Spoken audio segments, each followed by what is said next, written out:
You're driving down a country road in Pennsylvania, late afternoon, the kind of golden light that makes everything look like a memory, and then you see it up ahead, a black buggy, wooden wheels, a single horse clopping along at maybe 8 miles an hour, and a family inside dressed like it's 1750.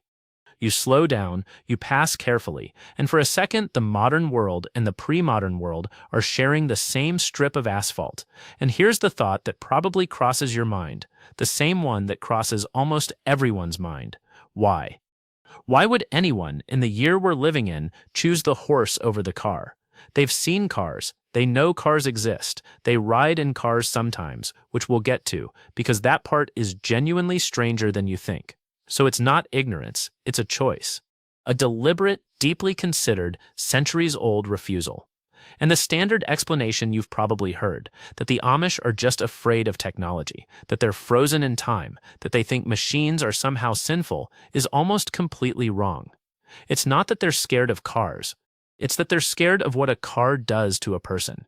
And once you understand what they think a car does to a person, you might find it a lot harder to laugh at the buggy. So let me throw the real question at you. Why are the Amish scared of cars? Not the engine, not the speed, the thing underneath. Let's figure it out. First, we have to kill the biggest myth right at the start, because it's poisoning everything. The Amish are not against technology. Read that again if you need to.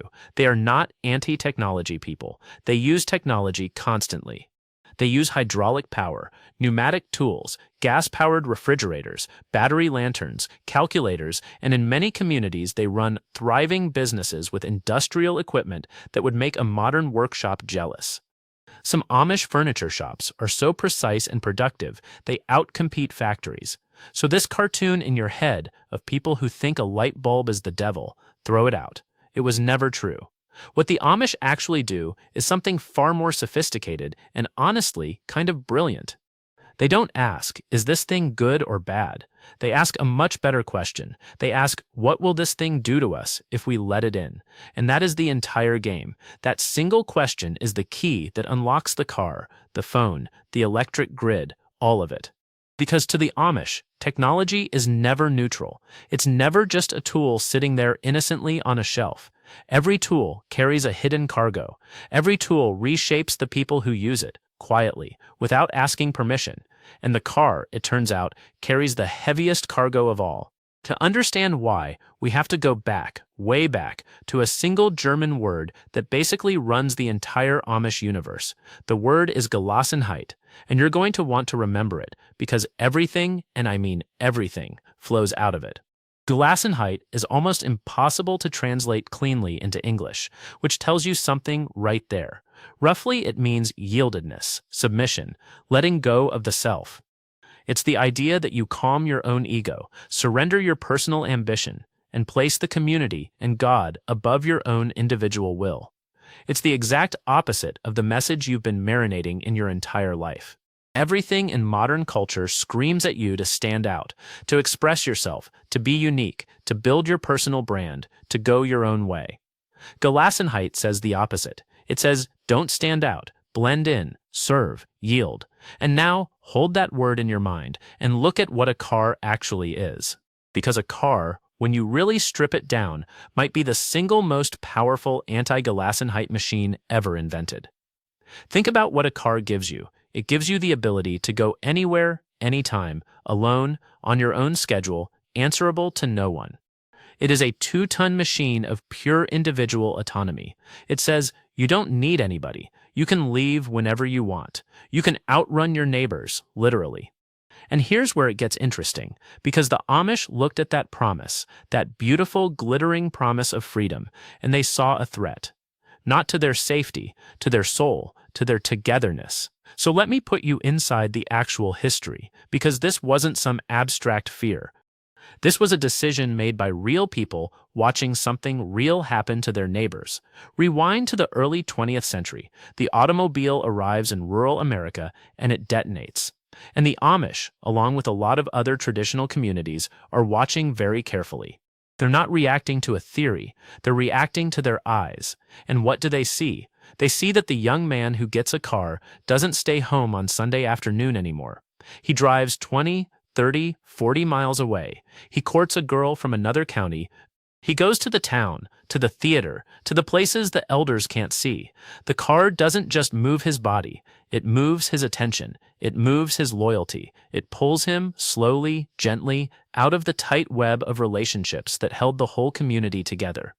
And the Amish elders, watching this, understood something that took the rest of us about 100 more years to even begin to grasp.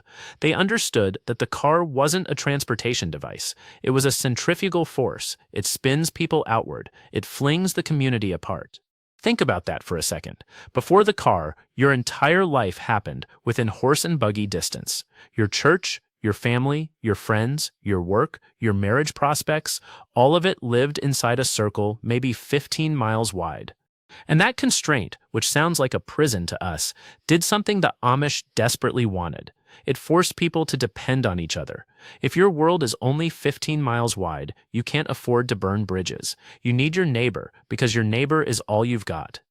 You'll be sitting next to him in church for the next 50 years. Your kids will marry his kids. When your barn burns down, he's the one rebuilding it, because there is no insurance company coming, there's just him and 40 other men with hammers. The horse and buggy isn't a limitation to the Amish. It's a leash, and they hold the other end on purpose, because the leash keeps everyone close, and the car cuts the leash. Now here's where I need to complicate the whole picture, because if the story were just cars bad, horse good, it would be simple, and it would also be a lie. And the Amish deserve better than a lie. Because here's the thing that trips everyone up, the fact that makes people's brains short-circuit when they first hear it. The Amish will ride in cars, all the time, regularly. There's an entire cottage industry in Amish country of what are called Amish taxis, non-Amish drivers, who make a living ferrying Amish families to the hospital, to the far-off farmer's market, to the bus station for a long trip. An Amish man might climb into a Ford, sit in the passenger seat, ride 200 miles, and see absolutely no contradiction in it whatsoever. And at this point, you're allowed to be confused.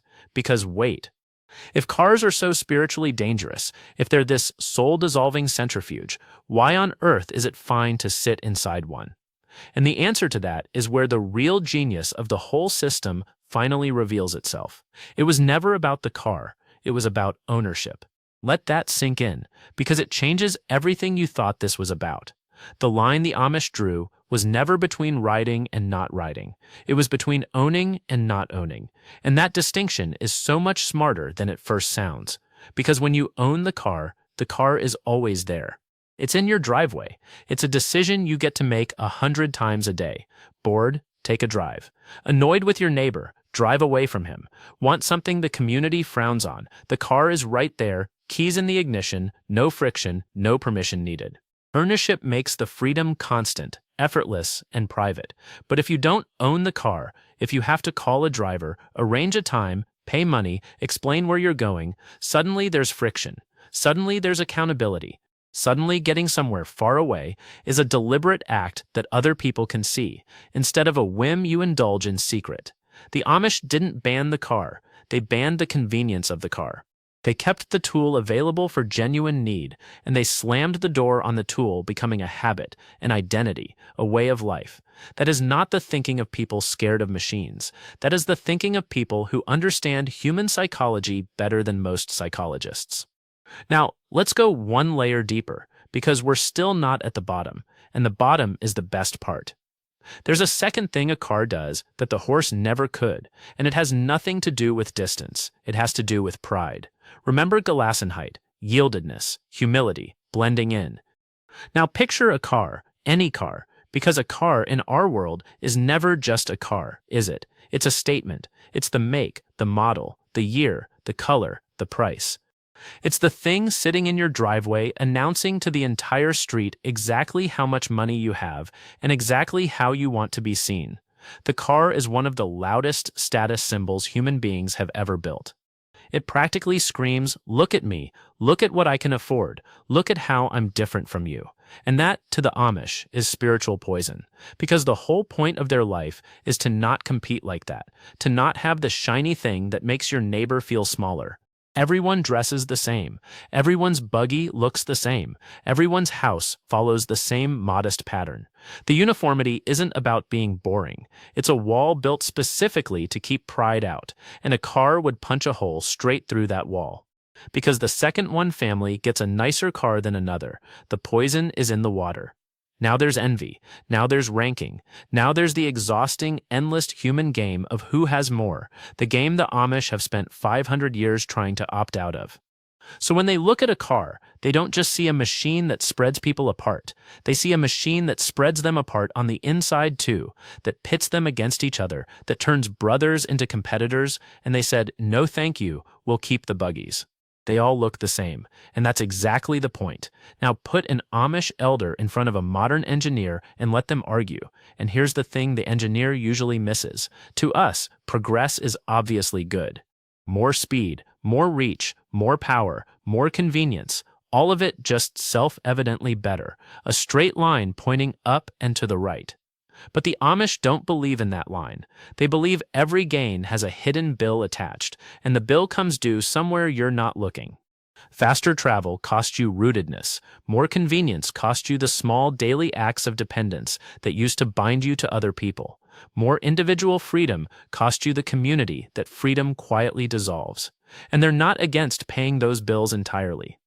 They're against paying them without noticing. That's the real difference between them and us. We adopt almost every new thing instantly, automatically, and only decades later do we look up and go, wait, what did this do to us? What did the smartphone do to our attention? What did the algorithm do to our politics? What did the endless feed do to our kids? We're always running the experiment on ourselves first and reading the results too late. The Amish run the experiment in reverse. They assume every new tool is guilty until proven innocent, and they watch other communities absorb it before they decide. They let the rest of the world be the test group. And honestly, when you frame it that way, who's actually being naive here? Now, I have to be honest with you about the limits of this, because it would be dishonest to paint the Amish as some flawless philosophical hive mind who all agree. They don't. There are dozens of different Amish and Old Order groups, and they draw these lines in wildly different places. Some allow tractors, but only with steel wheels, so you can farm, but you can't drive it into town, because the moment it has rubber tires, it becomes functionally a car. Some allow telephones, but only in a shared shanty at the edge of the property, never in the house, because a phone in your kitchen invades the family dinner, but a phone in a shed 100 yards away stays a tool instead of a master. Some communities are strict, some are lenient, and they argue about these boundaries constantly, sometimes bitterly, sometimes splitting apart over them. The honest answer to where exactly the line should go is that even they don't fully agree, and that's not a weakness in the system. That's the system working, because every one of those debates is a community sitting down and asking, out loud, together, what will this do to us? That conversation, the one we almost never have, is the whole tradition in a single act. Now let's zoom all the way out, because this stopped being about cars a while ago, and I think you can feel it. What the Amish are really defending isn't the past, it's a boundary, the radical, almost unthinkable idea that you are allowed to say no, that a technology can exist, can work, can even be genuinely useful, and you can still look at it and decide it isn't worth what it would cost your community, and simply decline. We've almost entirely lost that ability. For us, if a thing exists and it's convenient, adoption isn't a choice, it's gravity. The question is never should we, only when and how fast. The idea that you could just not, that you could look at the most powerful, seductive, world-changing invention of your era and quietly step around it, feels almost impossible to us. And the Amish do it every single day, calmly, without drama, as a matter of ordinary faith. Now, I'm not here to tell you to go trade your car for a horse. That's not the point, and it would be a stupid point. Your life is built for the car, the same way theirs is built against it. But here's the piece I want you to actually carry with you. The Amish looked at a machine that promised total freedom, and they were brave enough, or stubborn enough, or wise enough to ask a question almost nobody else asked. Freedom from what? And freedom for what? Because a car frees you from distance, yes, but it also frees you from your neighbors. It frees you from needing anyone. And the Amish understood something we're only now, painfully, starting to relearn in an age of loneliness and screens and communities that feel like they're evaporating. They understood that a certain amount of dependence isn't a bug in human life. It's the whole point, that needing each other, being stuck with each other, being unable to easily drive away from each other is not a prison. It might be the closest thing to belonging that human beings ever built. So they keep the horse. Not because they're afraid of the future, but because they already looked into it, saw the price tag, and decided some things are worth more than speed. And here's the last thing, the thing I really want to leave you with. You made a version of this same choice this morning, and you probably didn't even notice. Every time you pick up your phone instead of talking to the person across the room, every time you order the thing instead of walking to the shop and seeing a familiar face, every time convenience quietly wins over connection, you are answering the exact question the Amish spend their whole lives answering. What will this do to us? They just have the nerve to answer it out loud. So the next time you're on that country road and you slow down behind a black buggy clopping along at 8 miles an hour, don't feel sorry for them. Maybe wonder, just for a second, if they've figured out something you're still trying to. Because they're not scared of your car. They're scared of who it might turn them into. And the honest, uncomfortable, wonderful question hiding underneath all of this was never really about the Amish at all. It was about you and the machine in your pocket and everything you never stopped to ask before you let it in.